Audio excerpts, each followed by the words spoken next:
इस बार बीएसपी जमुई से कितना सीट जीतने जा रही है? जमुई से जी, आप जमुई कह रहे हैं, पूरे बिहार से सीट जीतने जा रही है। और आरोप लगता है सर बीएसपी के लोगों के ऊपर, कार्यकर्ताओं के ऊपर सर, चुनाव के बाद वो किसी दूसरे दल में कन्वर्ट हो जाते हैं। क्योंकि हाथ को मजबूत कीजिए, उनको जिताइए, यह समीकरण हमारे बीच बन रहा है। नमस्कार, मैं रवि कुमार।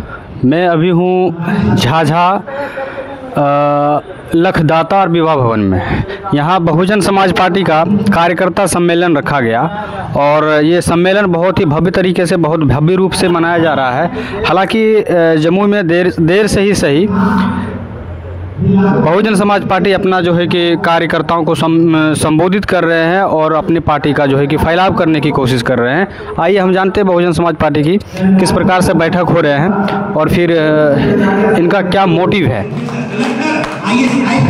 दरोगा, पुलिस बन रहे हैं, विधायक मंत्री बन रहे हैं, प्रधानमंत्री बन रहे हैं, यह देन है वो मसीहा जो बाबा साहेब डॉक्टर भीमराव अम्बेडकर का निर्माण। आज समझ में आ गया? आज समझ में आ गया कि नहीं? इसलिए सम्मानित साथियों, जब 14 अप्रैल 84 को जब बहुजन समाज पार्टी बन गई, इस देश के तमाम पॉलिटिकल पंडितों का नींद हराम हो गया। आज धन्य है बहन कुमारी मायावती जी और धन्य है मानवर श्री कांशीराम साहब। 89 में जब पार्लियामेंट का चुनाव हुआ तो 3 पार्लियामेंट का मेंबर चुनाव जीते, 3 पार्लियामेंट का मेंबर चुनाव जीते। बिजनौर से आदरणीय बहन कुमारी मायावती जी, पंजाब से हरभजन सिंह लाठा और एक हमारे सांसद जीते कृष्ण कुमार यादव, जो हमारे 3 सांसद जीते आजमगढ़ से। सर, एक सवाल हो जी सर, यह बहुजन समाज पार्टी बहुत पुराना पार्टी है जी, भारत की सबसे बड़ी तीसरी पार्टी है जी। लेकिन सर बिहार और जम्मू में देखा जाता है सिर्फ चुनाव के ही टाइम में बहुजन समाज पार्टी अपना कार्यकर्ता सम्मेलन करता है और बाकी जो भी होता है चुनाव के टाइम में, बाकी समय में वो सर दिखाई नहीं देता। नहीं, ऐसी बात और नहीं एक है। और आरोप लगता है सर बीएसपी के लोगों के ऊपर, कार्यकर्ताओं के ऊपर सर, चुनाव के बाद वो किसी दूसरे दल में कन्वर्ट हो जाते हैं। क्यों कन्वर्ट? जो वैचारिक रूप से अगर परिपक्व नहीं है वो ऐसा कर सकते हैं, लेकिन बहुजन समाज पार्टी के जितने भी कार्यकर्ता हैं और जितने भी नेता हैं वो अपने विचारधारा के प्रति प्रतिबद्ध हैं, कटिबद्ध हैं, संबद्ध हैं। वो पार्टी के एक जो है वो पहरेदार हैं, समझ रहे हैं? ऐसा कुछ नहीं है, ये गलत आरोप है। लोकसभा चुनाव में सर आरोप लगा है जो जमुई लोकसभा क्षेत्र से जो प्रत्याशी थे उनके ऊपर कि वो पिछली दौर से किसी दूसरे पार्टी को सपोर्ट कर रहे थे सर। नहीं, देखिए इस बार विधानसभा चुनाव में ऐसा कुछ तो नहीं होगा ना? ये सब बाकी चीज़ें जो है जो आप कह रहे हैं वो निराधार है, उसका तर्कहीन है, कोई इसका वजूद नहीं है।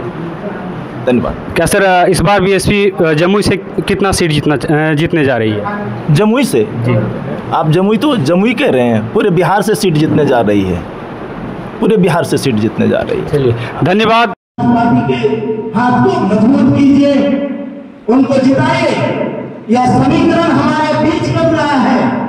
समीकरण जो उत्तर प्रदेश में बना था वह समीकरण अगर बिहार में बने तो वह सत्ता जो बिहार की है वो हमारे क्षेत्र में भी होगा, हमारे राज्य में भी होगा साथियों। इसीलिए मैं इतनी बात कह करके आप लोगों से यह कहना चाहता हूँ, जो अंत में 2 बातें जरूर कहूंगा कि चुनाव जब अंतिम समय में दौर में होता है तो अफवाहें फैलाई जाती है कि यह हार रहा है, ये जीत रहा है। इस अफवाह में मत पड़िएगा आप लोग। हम लोग जीतेंगे, हम लोग जीतेंगे। आप लोग किसी लोभ में भी नहीं पड़िएगा, किसी तरह का भी लोभ मिले उसमें भी मत पड़िएगा आप लोग अंतरात्मा की आवाज को सुनिए। जो व्यक्ति जीवन से कभी हारा नहीं है वह हारने वाला नहीं है, वह इस बार जीतेगा। इस जीवन से नहीं हारा है, वह हमेशा संघर्ष किया है और उस संघर्ष को जारी रखते हुए हम झाझा विधानसभा को एक ऊंचाई तक पहुंचाएंगे। यहाँ पर जो भी काम रुका हुआ है उससे काम करेंगे और दिल्ली और पटना से प्रोजेक्ट लाएंगे और इस झाझा विधानसभा को एक अग्रणी और जन्म और अच्छा विधानसभा बनाने का काम करेंगे सर। यही वादे के साथ हम लोग आप लोग जाइए, आप लोग जितने व्यक्ति हैं वह एक एक व्यक्ति नहीं है, वह एक एक लाख व्यक्ति है, एक एक व्यक्ति एक एक लाख के बराबर है। इसीलिए आप लोग जाइए क्षेत्र में और बहुजन समाज पार्टी को और उनके उम्मीदवार को जिताने का काम कीजिए, यही मैं अपील करता हूँ। मैं धन्यवाद देता हूँ कि आप लोग यहाँ आए, बड़ी दूर से आए, कुछ दिक्कतें हुई उसके लिए भी मैं माफी चाहता हूँ।